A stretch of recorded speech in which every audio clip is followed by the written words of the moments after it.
하겠습니다.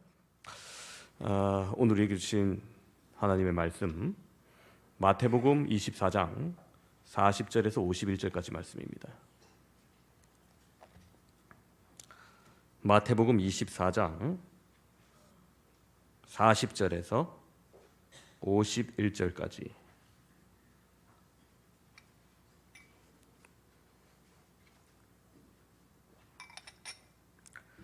제가 봉독하도록 하겠습니다. 그때 두 사람이 밭에 있음에 한 사람은 데려가고 한 사람은 버려둠을 당할 것이요 두 여자가 맷돌질을 하고 있음에 한 사람은 데려가고 한 사람은 버려둠을 당할 것이니라. 그러므로 깨어 있으라. 어느 날에 너희 주가 임할는지 너희가 알지 못함이니라. 너희도 아는 바니 만일 집주인이 도둑이 어느 시각에 올 줄 알았더라면 깨어 있어 그 집을 뚫지 못하게 하였으리라. 이러므로 너희도 준비하고 깨어 있으라. 생각하지 않을 때 인자가 오리라. 충성되고 지혜 있는 종이 되어 주인에게 그 집 사람들을 맡아 때를 따라 양식을 나눠줄 자가 누구냐? 주인이 올 때 그 종이 이렇게 하는 것을 보면 그 종이 복이 있으리로다.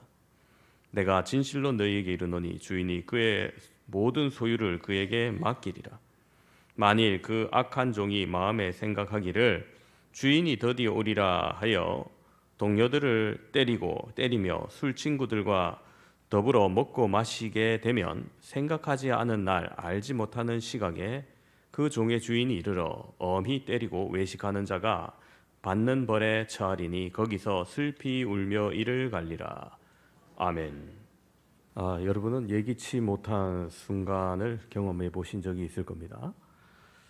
야유회를 갔는데 갑자기 비가 오거나 중요한 약속이 있어서 어젯까만 해도 내가 거길 가야지 하고 옷도 걸어놓고 했는데 다음날 깜빡했고 전혀 딴짓하고 있을 때, 불시에 손님이 찾아왔을 때 당황한 적이 있을 겁니다.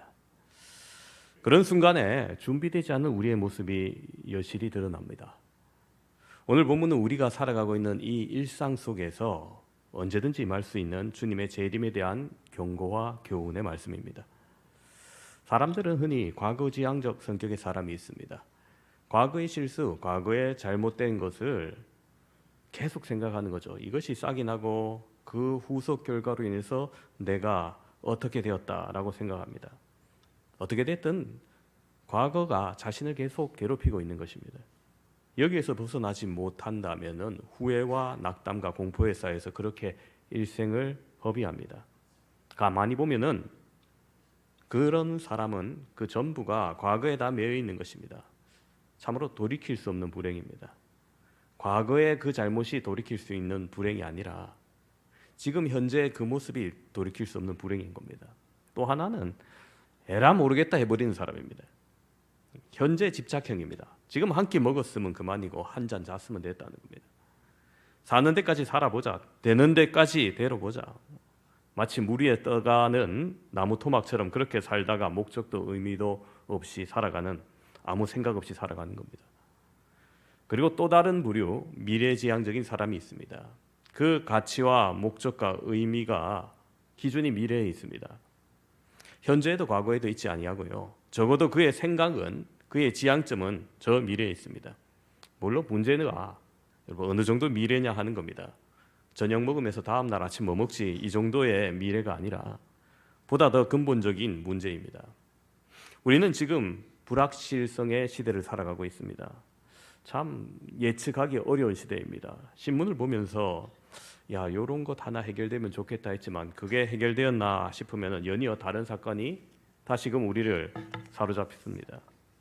가끔 보면 왜 이래 자주 정책들이 바뀌나, 특별히 교육 정책들은 왜 이래 자주 바뀌나 싶습니다. 저희 큰애가 이제 고3이다 보니까 저도 대입에 신경을 쓰다 보니 왜 이래 자주 바뀌는지 몰라요. 그 학교마다 입시가 다르고 또 학교마다 해마다 또 달라요. 입시 요강을 작년에 봤다고 올해 안 보면 안 되고 늘 봐야 됩니다. 왜 그렇게 자주 바뀝니까?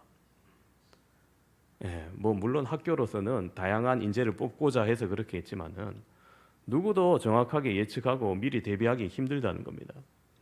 이게 우리가 사는 세상입니다. 확실한 것은 없습니다. 그러나 확실한 것이 분명히 확실한 것이 하나 있죠. 바로 오늘 본문에서 말해주는 역사의 끝이 있는 종말을 말합니다. 세상은 여러 가지로 변하겠지만 성경의 말씀은 마지막은 오직 한마디, 인자가 오리라입니다. 여러분, 이것은 물질적인 문제가 아니고 인격적인 문제입니다. 마치 집을 나서는 어머니가 장보고 몇 시 안에 꼭 온다 얘기하는 것처럼 아주 다정한 말씀입니다. 물론 믿는 우리에게 그렇고 믿지 않는 사람들에게는 오히려 그날이 두려움과 재앙의 날이겠죠. 그래서 인자가 오리라, 이것은 그리스도인에게 있어서 따뜻한 말이자 또한 종말 의식을 가져야 되는 말씀입니다. 북한에서는 남몰래 지하에서 고생하며 예배드리는 지하교회가 있습니다. 근데 이게 한번 발각되었다 하면은 옆집 사람도 저 사람이 언제 없어질지 하든지 하루아침에 온 가족이 싹 없어지고 맙니다. 그러나 그토록 위험한 일임에도 불구하고 그들이 왜 몰래 예배를 드립니까? 선교사를 통해서 가끔 북한의 편지를 받아보면 우리와 첫인사가 다릅니다. 우리 안에서, 여러분 남한 안에서 편지를 보낼 때 후원 요청이라든지 선교사라든지 이러면 목사님 평안하십니까? 샬롬, 이런 은혜 가운데 평강하기를 소망합니다라든지 이렇게 하는데, 북한의 편지는 하나같이 주님 오실 날이 가까울 때 목사님 안녕하십니까? 주님 오실 날을 강조해요. 종말론적입니다. 왜 그럴까요? 왜 주님 오실 날이 가까울 때 이렇게 시작할까요? 여러분, 그 외에는 소망이 없고 그 외에는 바람이 없기 때문입니다. 그 체제가 주님 오실 날이 돼야 바뀔 거라는, 어떻게 보면 굉장히 깨끗한 소망이죠. 순수한 소망입니다. 주님 오실 날이 가까운 때 그것을 믿고 그렇게 살아가는 것, 어떻게 보면 하나님께서 우리에게 원하시는 삶이 아닐까 생각합니다. 하나님께서는 우리의 너저분하고 복잡하고 세속적인 소망, 그거 별로 하나님은 원하지 않을지 몰라요. 우리만 원할 뿐이지. 누구를 막론하고 그리스도인이라 하면은 깨끗하게 주님 오실 날이 가까운 때를 기다려야 됩니다.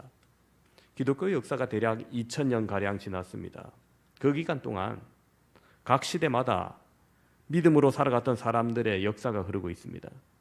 그 가운데 여러분, 가장 믿음과 삶이 뛰어났던 시대가 언제입니까? 물어본다면 저는 주저없이 1세기 초대교회를 살던 성도라고 생각할 겁니다. 이때는 성령이 최초로 이 땅에 오신 시기였고, 그 어느 때보다 성령의 뜨거운 열기가 있었고 이적이 여러 곳에서 있었던 영성의 때입니다. 기독교 역사 이래 그때보다 뜨거웠던 때는 없었다는 겁니다. 이때는 교회의 부흥이 왕성했던 때이자 예루살렘 교회를 시작으로 세워진 교회마다 차고 넘치는 부흥을 경험했던 때입니다. 반면 이때 세상으로부터 가장 공격을 많이 받던 때이기도 합니다. 당시 유대인이나 로마인, 이방인들이 기독교를 집중적으로 공격하며 그 땅에서 기독교의 씨를 말리려고 했습니다. 하지만 그만큼의 박해와 시련과 고난을 당했지만 기독교는 사회에 또 다른 영향을 주었던 겁니다. 당시 그리스도인이라 하는 이름만 있었던 것이 아닙니다. 실제로 성도의 삶을 살았습니다. 그들은 모여서 기도했고 예배드렸고 흩어지며 삶에서 하나님의 영광을 드러내며 살았습니다. 그들은 빛과 소금으로서 경건과 삶의 조화를 이루었던 겁니다. 이처럼 1세기 성도들은 기독교 역사에서 믿음의 귀한 본을 후대에게 물려주었습니다. 이 같은 삶을 살 수 있었던 이유, 두말할 필요 없이 믿음과 신앙이 투철했기 때문입니다. 그렇다면 그들이 가졌던 신앙을 뭐라고 표현할 수 있을까요? 그들의 신앙을 대변하는 중요한 두 가지 단어가 있습니다. 첫 번째는 익투스라는 단어입니다. 이 말은 히랍어로 물고기를 뜻합니다. 하지만 히랍어 알파벳의 첫 자를 따서 예수 그리스도 하나님의 아들 구세주라는 그 첫 알파벳을 따서 모으면 익투스가 됩니다. 그래서 그들은 비밀스럽게 물고기 모양을 그리고 서로를 그리스도인으로 나타내고 성도임을 알려줍니다. 두 번째 단어는 마라나타입니다. 이 말은 아람어로서 주 예수여 어서 오시옵소서라는 뜻입니다. 바울이 고린도 교회에 보낸 편지에도 나오고 요한계시록 마지막에도 나오는 말입니다. 바로 이것이 그들의 신앙입니다. 익투스와 마라나타. 이 신앙으로 역사상 가장 뛰어난 성도라는 명예를 얻는 겁니다. 익투스는 부활 신앙을 가리키고 마라나타는 재림 신앙을 말합니다. 그러니까 그들의 신앙은 곧 부활신앙과 재림신앙이었던 겁니다. 오늘 우리도 부활신앙과 함께 또 다른 축인 재림신앙을 다짐해야 됩니다. 재림신앙이 무엇입니까? 주님이 오신다는 것을 믿는 겁니다. 오늘 본문을 포함해서 마태복음 24장은 예수님의 재림을 알리는 말씀입니다. 그날과 그때는 아무도 모르지만 반드시 주님은 다시 오신다는 겁니다. 그러면서 재림신앙으로 사는 성도들이 어떻게 주님을 맞이해야 할 것인가 본문에서 가르쳐주고 있습니다. 우리가 재림을 믿고 그 재림신앙을 다짐하는 것은 그냥 하늘만 바라보고 기다린다고 되는 것이 아닙니다. 재림을 소망하면서 우리가 할 일이 있다는 겁니다. 그것은 주님께서 오늘 본문을 통해서 몇 가지로 알려주십니다. 재림을 통해서 우리가 할 일, 첫 번째는 예비하고 깨어 있으라는 겁니다. 42절에서 주님은 이렇게 말씀하십니다. 그러므로 깨어 있으라. 그러면서 왜 깨어 있어야 되느냐? 아울러 말씀하십니다. 신약 성경에는 여러분 이 말씀이 무려 22번 기록되어 있습니다. 깨어 있으라. 그 이유는 주님이 언제 오실지 모르기 때문입니다. 그래서 주님은 또한 이렇게 말씀하십니다. 40절 41절에 그때 두 사람이 밭에 있음에 한 사람은 데려가고 한 사람은 버려둠을 당할 것이요 두 여자가 맷돌질하고 있음에 한 사람은 데려가고 한 사람은 버려둠을 당할 것이라.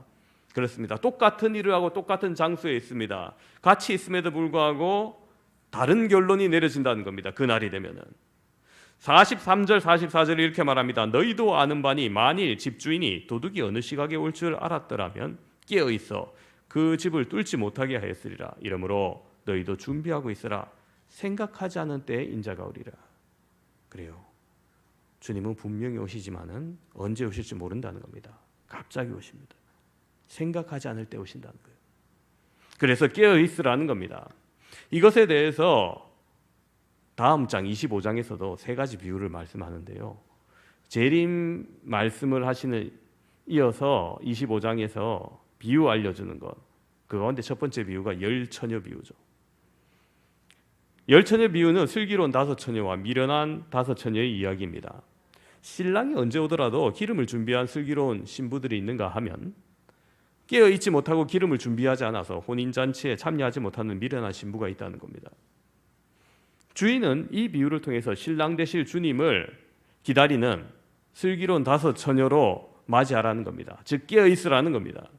이것이 재림을 기다리는 성도의 자세요 삶입니다. 성경은 재림을 기다리는 성도들을 향해서 끊임없이 깨어있을 것을 강조합니다. 베드로전서도 그렇게 명령합니다. 근신하라 깨어라 너희 대적 마귀가 우는 사자같이 두루 다니며 삼킬 자를 찾나니. 고린도전서에서도 사도 바울이 이렇게 말합니다. 16장 13절에 깨어 믿음에 굳게 서서 남자답게 강건하라. 여러분 여기서 깨어있으란 말은 물론 영적인 의미에서 깨어있으란 얘기입니다. 우리의 신앙이 깊은 잠에 빠지지 말라는 거죠. 신앙생활에 나태하지 말고 영적 긴장의 끈을 풀지 말고 신앙이 침체되지 말고 흔들리거나 주저하거나 정체되거나 심지어 뒤로 물러서지 말라는 겁니다. 여러분 행사가 끝났다고 수련회가 끝났다고 해이지지 말라는 거예요. 우리의 신앙이 영적으로 깨어있는 길이 어디에 있습니까? 주님은 그 방법까지도 알려줍니다. 깨어 기도하라 했죠. 기도하라는 겁니다. 겟세마네 동산에서 주님과 함께 기도하지 않고 잠에 빠져있던 베드로에게 주님께서 말씀하셨죠. 시험에 들지 않게 깨어 기도하라. 그렇습니다. 여러분 영적으로 깨어서 기도에 힘쓴다면 시험에 들지 않을 수 있다는 거죠. 하나님과의 교제를 쉬지 아니하며 늘 경건 생활을 추구하는 것입니다. 지금 여러분의 신앙은 어디에 있습니까? 영적으로 깨어 있습니까? 혹은 잠자고 있습니까? 깊은 잠에 빠져 있지는 않습니까? 깨어야 합니다. 기도의 자리를 찾으시고 말씀을 더욱더 가까이 하시고 예배를 소홀하지 마시고 경건에 초점을 맞추어서 경건 생활에 힘을 쓰시기 바랍니다. 재림을 믿는 그리스도인으로서 날마다 영적으로 깨어 주님을 맞이할 준비를 하시는 성도 여러분 되시기를 바랍니다. 두 번째로 재림을 기다리는 자는 충성하라는 겁니다. 45절에 이렇게 말합니다. 충성되고 지혜 있는 종이 되어 주인에게 그 집 사람들을 맡아 때를 따라 양식을 나눠줄 자가 누구냐? 46절 주인이 올 때 그 종이 이렇게 하는 것을 보면 그 종이 복이 있으리로다. 아멘. 그렇습니다. 주님은 마지막 때 충성된 사람, 지혜 있는 종을 찾고 있습니다. 충성하라는 겁니다. 지혜 있는 종이 되라는 겁니다. 여러분 신약 성경에서 우리 한글 성경으로 읽을 때 믿음, 성실, 충성 이런 단어들 나오는데 사실은 헬라어에서는 한 단어가 이 세 단어로 번역될 때가 많습니다. 바로 피스티스라는 단어예요. 내적인 믿음이 여러분 외적으로 표현되어서 삶의 모습으로 나타나는 것 성실이죠. 뛰어나게 특별한 믿음이 한층 강화되어서 성실의 모습이 나타나는 것 충성입니다. 결국 같은 거라는 거예요. 성경에 나오는 신앙의 인물들은 하나님께 충성된 자의 모범들이 많이 있습니다. 특별히 구약에서 가장 뛰어난 충성된 자를 보고라면 모세일 것이고 신약에서는 단연 예수 그리스도이십니다. 그러므로 여러분 예수 그리스도를 믿는 믿음으로 말미암아 구원을 받고 하나님의 자녀와 천국 백성으로 선택받은 우리 신앙인들은 하나님께서 우리에게 주신 가정, 우리에게 정해주신 나라, 국가, 우리에게 택하여서 불러주신 소속된 교회에 충성해야 되는 겁니다. 충성하라는 말씀 25장에 나오는 두 번째 비유 자연스럽게 연결됩니다. 바로 달란트 비유죠. 여러분들 우리는 이 달란트 비유 너무나 잘 알고 계실 겁니다. 어떤 주인이 타국에 갈 때 종들에게 각각 5달란트, 2달란트, 1달란트를 맡겼습니다. 5달란트, 2달란트 받은 종은 받은 것으로 최선을 다하여서 수고하고 이익을 남겼으나 1달란트 맡은 종은 그것을 땅에 묻어두고 아무런 수고를 하지 않았습니다. 주인이 왔을 때 어떻게 됩니까? 두 사람은 칭찬받았지만 1달란트 받은 사람은 책망을 받습니다. 그리고 그 종을 악하고 무익한 종이라 부르셨고 바깥 어두운 곳에 쫓아내셨습니다. 주님은 이 비유를 통해서 재림을 기다리며 사는 그리스도인이 자기 위치에서 맡은 달란트에 따라 최선을 다해 수고하는 충성된 종이 되라는 겁니다. 그렇게 하지 않을 때 우리는 1달란트 맡은 종처럼 책망을 들을 수 있다는 거예요. 그리고 주님이 오셨을 때 후회할 수 있습니다. 여러분 그런 일이 없도록 최선을 다해 충성하시기 바랍니다. 주님은 우리의 주인이 되십니다. 모든 것의 주인이 되십니다. 우리는 그분의 종으로 살아갑니다. 주인이신 주님을 우리가 위해 살아갈 때 그분은 우리에게 일을 맡기십니다. 우리는 지금 그 일을 위해서 세상에서 살아가고 있는 겁니다. 하나님은 각자의 능력과 재능과 달란트 그분의 뜻에 전적인 뜻에 따라 각자에게 맡기셨습니다. 여러분 우리가 살아있다는 것은 어쩌면 그 일이 아직 안 끝났다는 거예요. 여전히 우리가 그 사명 가운데 있다는 겁니다. 그 사명이 끝나면 우리의 죽는 날이 오는 겁니다. 그러므로 여러분 살아있는 것을 감사하시며 하나님이 나에게 맡기신 사명이 있음을 그 사명이 남아있기 때문임을 여러분 믿으시기 바랍니다. 이런 사명을 받은 우리에게 필요한 것이 무엇이겠습니까? 충성입니다. 하나님 나라를 위해서 교회를 위해서 하나님 영광을 위해서 충성해야 됩니다. 작은 일에도 충성하시고 맡은 일에도 충성하시고 내가 죽도록 충성하라 그리하면 생명의 면류관을 주려 했던 그 말씀을 우리가 기억해야 되는 겁니다. 우리 주변에 참 신실하게 신앙생활 하시는 분들이 있음을 봅니다. 게으르고 나태한 이 시대 가운데서도 귀한 본을 보여주고 있는 모습들이죠. 지금까지 여러분 우리가 그렇게 살아야 됩니다. 그리고 앞으로도 변함없는 신실한 모습으로 살아야 됩니다. 그래서 나를 돌아봐야 되는 거예요. 내가 지금 최선을 다하고 있는가? 주님이 당장 오실 그날이 되어도 내가 주님께 칭찬받을 자신이 있는가? 재림 신앙을 갖고 있는가? 여러분 지혜롭게 대처하시기 바랍니다. 나를 돌아보고 다시 한번 나에게 맡겨진 일에 충성을 다짐하시며 나아가시기를 바랍니다. 1924년 파리에서 열린 올림픽에서 전 세계의 이목을 집중시킨 사건이 있었습니다. 한 스코틀랜드 육상 선수가 주목을 받았습니다. 그의 이름은 에릭 리들입니다. 그는 100m 경주 올림픽의 꽃이죠. 유력 후보였지만 자기가 출전할 그 경기 주일에 열린다는 이유로 출전을 거부합니다. 모두가 놀랍니다.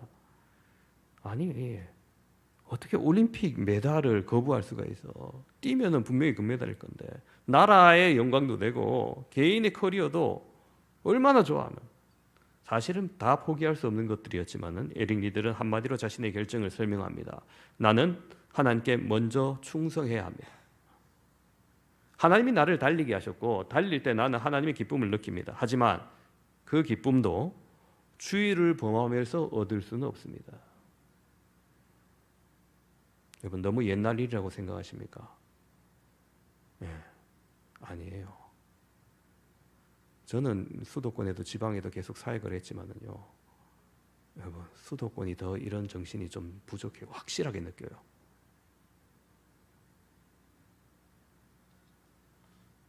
정말 평생을 가면서 목사님 내가 이번 주에는 어쩔 수 없이 하겠습니다. 눈물 흘리면서 와가지고 막 왜요? 아니면 이번에 그런 건 얼마든지 하시라고 막. 예. 여러분 제가 여러분한테 분명히 말합니다. 입원하는 거, 멀리 출장 가는 거, 여러분 저한테 얘기만 하고 가시면 돼요. 괜찮아 그런 거는. 그런 거 갖고 너무 죄책감 가질 필요 없어. 근데 어디 놀러 가면서 목사님 처음 놀러 간대. 당연히 그거 처음 놀러 가지. 베트남 처음 놀러 가고 일본 처음 놀러 가고 미국 처음 놀러 가고. 그래 따지면은 여러분 1년에 몇 번 못 와. 에릭 리들이 그 100m 출전을 거부하고 나머지 그냥 전혀 기대하지 않았던 종목에 출전합니다. 200m 출전해서 동메달을 따요. 뭐 100m나 200m나 단거리니까 그럴 수 있다 치는데 400m도 출전합니다. 정말 사람들이 들러리를 출전했다 생각입니다. 근데 놀라운 일이 발생합니다. 사람들의 예상을 띄웠고 그가 세계 신기록으로 금메달을 땁니다. 사진을 보여주시면은 그때 장면이 이렇게 기록되어 있습니다. 에릭 리들은 그 영광으로 멈추지 않습니다. 그는 금메달을 내려놓고 중국 선교사로 헌신하고 가난한 지역에서 복음을 전하다가 일본군 포로 수용소에서 하나님을 전하다가 생을 마칩니다. 그의 마지막 삶은 세상 사람들이 보기에 실패한 삶처럼 보입니다. 그러나 하나님의 시선에서 바라볼 때 그는 참으로 충성된 종이었습니다. 그의 삶의 스토리가 영화가 되었는데 그 제목이 불의 전차입니다. 제목이 왜 그러냐? 주종목이 아닌 400m 달리기 할 때 뒤떨어던 선수가 추월해야지 했는데 도저히 추월할 수 없다. 마치 불이 일어나듯이 불의 전차가 달리는 듯이 그런 것을 보았다고 증언합니다. 성령의 능력이죠. 하나님이 함께 하셨던 겁니다. 그 간증에서 기인한 제목입니다. 여러분 그가 내려놓을 것을 내려놓고 주님을 위해서 충성했을 때 하나님은 그에게 불의 전차 같은 놀라운 능력을 주셨던 겁니다. 여러분 우리가 주님께 대한 죽기까지 충성은 거창한 일들이 아닙니다. 우리가 할 수 있지만 흔히 범하는 작은 일을 바로잡으려 할 때 여러분 우리는 하나님께 충성된 자가 될 수 있는 겁니다. 요한계시록 22장 10절을 보시면은 마귀가 장차 너희 가운데 몇 사람을 옥에 던져 시험받게 하리니 이래 되어 있습니다. 여러분 이 구절의 의미는 서머나 교회를 향해서 하신 말씀 가운데 있거든요. 그것은 멀지 않는 미래 서머나 교회 성도들이 받게 될 핍박의 내용을 얘기하는 겁니다. 그 핍박이 당시 유대교든 로마 정부든 간에 핍박의 주체는 결국 하나님을 대적하는 마귀라는 것이고요. 또한 이러한 고난과 핍박을 당시 신앙인들이 감수하면서 순교까지 각오하면서 자신들의 신앙을 증명해 본 경우가 많았습니다. 그 중에서 서머나 교회 감독이었던 폴리캅을 빼놓을 수 없습니다. 폴리캅은 사도 요한의 후계자로서 주님의 이름을 위하여 믿음으로 승리한 분이었습니다. 주후 155년 한 마을에서 열린 운동 경기에 황제 숭배를 거부한다는 이유로 11명의 신앙인과 함께 로마 군인에 체포되어 죽을 위기에 처해집니다. 그때 폴리갑을 호송하던 호민관이 폴리갑 감독에게 이렇게 얘기합니다. 그대는 왜 가이사 황제에게 경배하지 않으며 모든 신들에게 제사하지 않는가? 어서 순종하고 생명을 구하라. 살려주겠다는 거죠. 그러자 폴리갑은 고개를 내저으며 아니요, 나는 전능하신 하나님과 주님을 외에는 경배할 수 없습니다. 냉정하게 거절합니다. 그러자 호민관은 노하고 욕설을 퍼부으면서 타고 있는 수레에서 사납게 그를 밀쳐버렸는데 그만 폴리갑이 땅에 떨어지면서 다리가 부서집니다. 그럼에도 불구하고 폴리갑은 태연한 자세를 유지했는데 그때 그의 귀에 음성이 들립니다. 두려워 말라, 담대히 싸워라. 폴리갑은 총독 앞에 끌려가 화형대 위에 올려지는데 당시 호민관이 말합니다. 그대는 황제에게 경배하고 주로 불러라. 그러면 목숨 하나는 사실 주겠다. 마지막 기회를 주는 겁니다. 그러나 폴리갑이 말합니다. 나는 86년간 주님을 섬겨왔으나 내 주님 그리스도께서는 나에게 한 번도 거짓말한 적이 없고 또 거짓을 가르쳐 준 일이 없는데 내가 어찌 구원하실 주님을 오늘에 와서 모른 채 할 건가? 거역할 건가? 하면서 완강하게 거절했다고 합니다. 그러면서 하늘 우러러 기도하기를 마치고 말하기를 너희들이 잠깐 타다가 꺼지는 이 불로 나를 위협하는 것은 장차 임할 심판과 악인이 받을 영원한 형벌을 알지 못하기 때문이라고. 어찌하여 머물거리느냐 어서 속히 불을 질러라고 외치고 11명의 신앙인과 함께 순교합니다. 여러분 어디 서머나 교회만 그러했을까요? 일본 군국주의 식민지 아래 있었던 한국교회 역시 신사참배를 결정했을 때 많은 신앙의 인물들이 단호하게 반대하면서 신앙의 절개를 지켰음을 우리는 알고 있습니다. 우리는 그 신앙의 순결성 위에 한국교회를 지킨 자랑스러운 유산을 가졌습니다. 여러분 이것이 과거의 유산만 아니라 우리 삶 속에서 나타내야 됩니다. 재림의 주님을 바라보며 믿음으로 충성할 수 있는 저와 여러분 되시기를 바랍니다. 세 번째로 재림을 기다린 자는 후회 없는 선택을 해야 됩니다. 오늘 예수님이 비유로 말씀하시는 충성된 종과 상반된 인물, 바로 악한 종을 예로 드셨죠. 48절 이후에는 그 종에 대해서 이렇게 말합니다. 만일 그 악한 종이 마음에 생각하기를 주인이 더디오리라 하여 동료들을 때리며 술 친구들과 더불어 먹고 마시게 되면 생각하지 않은 날 알지 못하는 시각에 그 종의 주인이 이르러 엄히 때리고 외식하는 자가 받는 벌에 처하리니 거기서 슬피 울며 이를 갈리라. 자, 여러분 여기서 악한 종이 받는 형벌, 엄히 때린다는 말은 여러분 한번 시게 때린다는 얘기가 아니에요. 두 동강 낸다는 뜻입니다. 자신의 책임을 다하지 못하고 시간을 허비하는 자들에게 참혹한 형벌을 예고하는 겁니다. 괴테가 쓴 책 파우스트, 세계적인 대작이죠. 거기에 보면은 나이가 많은 파우스트 박사가 노년의 악마의 제의를 받습니다. 젊음과 내가 가진 영혼 주고받고 거래하자는 겁니다. 바꾸자는 겁니다. 파우스트 박사는 악마에게 젊음을 받는 대신 자기의 영혼을 팔아버립니다.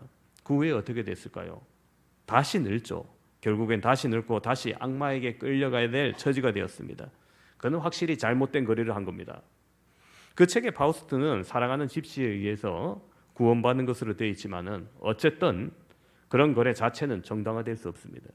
잘못된 거래, 영원히 후회할 거래는 하지 말아야 되는 겁니다.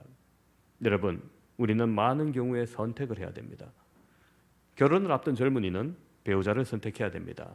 하나님이 짝지어줄 사람, 여러분 뭐 카드 맞추듯이 쉽게 분간하면 참 좋겠습니다만 그렇지 않죠. 열심히 기도해야 됩니다. 많은 사람 중에 한 사람을 택해야 되는데 잘못 선택함으로 후회하는 경우가 얼마나 많습니까? 후회하지 않은 만남을 위해서라도 선택의 지혜를 구하셔야 됩니다. 마찬가지입니다. 장소의 선택도 해야 됩니다. 내가 어느 곳으로 갈 것인가? 어디에 살 것인가? 그 외에 많은 선택이 우리 앞에 놓여 있습니다. 이런 때 우리가 무엇을 선택하느냐 하는 것은 매우 중요하죠. 사람을 선택하든 직업을 선택하든 일을 선택하든 그 무엇이든 선택의 문제는 중요하고 결국에는 내가 책임을 져야 됩니다. 주님 오실 그날에 우리의 선택이 모여서 주님이 우리를 판단하실 정보가 될 겁니다. 그렇기에 후회하지 않은 선택의 지혜를 가지셔야 됩니다. 말씀을 정리합니다. 오늘 함께 예배드리는 사랑하는 성도 여러분, 우리 교회에서 내일 오전에 제 동기 목사님들 모임이 있어요. 뭐 한 달 전부터 계획해 놓았던 거예요. 졸업하고 각자 사역에서 열심히 사역하다가 코로나 이후에 처음 함께 모이는 자리입니다. 그게 뭐 저도 막 신경 쓰고 막 간식 준비하고 막 식당 예약하고 막 이랬는데 어제 오후에 늦게 부산에 계신 고모님이 소천했다는 소식이 들렸어요. 그래서 오늘 뭐 오후 일정까지 다 마치고 제가 저녁에 SRT 타고 부산에 갔다가 동교회 때문에 다시 새벽에 와야 됩니다. 어떻게든 와야 돼요. 만약 다른 교회에서 동기회 했다면은 아유 내가 조상이 나서 참석 못한다고 하면 되겠지만 지금 우리 교회에서 제가 손님을 맞아야 될 입장이기 때문에 안 올 수 없는 입장이에요. 작년 여름 휴가 때 고모님을 보면서 어쩌면 마지막으로 뵙겠구나 생각하고 아이들과 아내와 함께 인사를 드렸는데 사실 날이 많이 남아있지 않겠구나 했지만은 그날이 하필이면 어제였던 겁니다. 여러분, 주님의 재림은 이와 같은 것입니다. 우리가 일상의 계획이 있고 그 속에서 살아가고 뭐 언젠가는 오시겠지 하지만 예기치 않게 갑작스럽게 오신다는 거죠. 그러면 여러분, 오늘 말씀은 그 재림 신앙을 믿고 대비하기 위해서 우리에게 말씀하셨습니다. 첫 번째로 깨어 기도할 것과, 두 번째로 맡은 것에 충성할 것과, 세 번째로 후회 없는 선택을 할 것을 말씀드렸습니다. 여러분, 그리하여 주님 오실 그날에 우리에게 그날이 위로가 되고 그날이 기쁨이 되며 그날이 참 소망이 되는 저와 여러분 되시기를 주님의 이름으로 축원합니다. 기도합니다. 하나님, 감사합니다. 도둑이 언제 들어올지 알지 못하듯이 주님 오실 날 알지 못하는 그 시각에 오심을 말씀하며 오늘 우리에게 깨어있을 것을 말씀하셨던 것을 바라봅니다. 주님, 참으로 우리가 일상 속에서 여러 가지 계획을 하고 여러 가지 삶을 누리고 선택을 하고 살아가지만 반드시 마음 한구석에 주님이 다시 오실 그날이 있음을 기억하는 재림신앙을 가지며 살아갈 수 있게 해주시옵소서.